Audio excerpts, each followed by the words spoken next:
بسم اللہ الرحمن الرحیم۔ قرآن فہمی کے سلسلے کے 5 پروگرام کے ساتھ انور سعید حاضر ہے۔ آج سورہ فاتحہ سے آغاز کرتے ہیں۔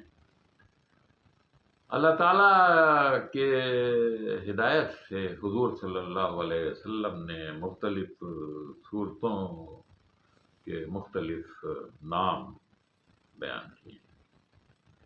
قرآن کی ہر صورت میں اس قدر وسیع مضامین بیان ہوئے ہیں کہ ان کے لیے کوئی جامع عنوان تجویز کرنا ممکن نہیں۔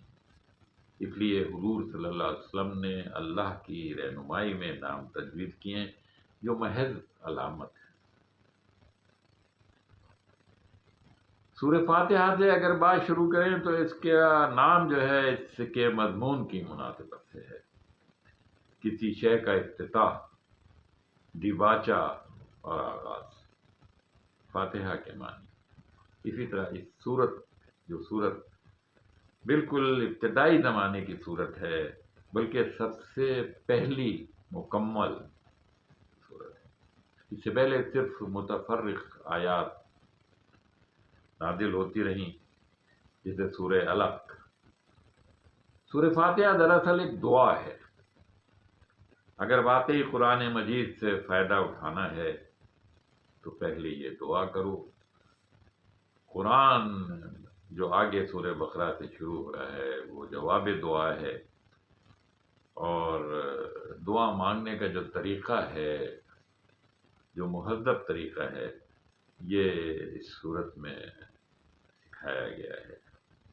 پہلے اللہ کی حمد و ثنا کی گئی، الحمدللہ رب العالمین، تمام تعریفیں اللہ پاک کے لیے۔ الرحمن، پھر اس کی مزید رحمان رحیم یہ صفات کے نام۔ مالک یوم الدین اسے بتایا گیا ہے۔ پھر اس کے بعد دعا کی گئی ہے، ایاک نعبد و ایاک نستعین تک۔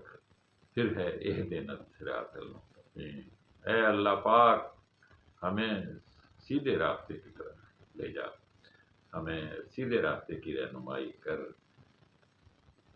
پھر اس کی مزید وضاحت ہے، صراط الذین انعمت علیہم، وہ راستہ جس پر تیرے نیک بندے، جن پر تو نے نعمت کی ہے، ان کا راستہ، غیر المغضوب علیہم، ان لوگوں کا راستہ نہیں جن پر تیرا غضب نازل ہو رہا ہے اور جو گمراہ ہو گئے۔ یہ دراصل پہلی ابتدائی مکمل صورت ہے، اور قرآن پاک میں جو مصحف کی ترتیب ہے اس میں بھی سب سے پہلے رکھی گئی ہے۔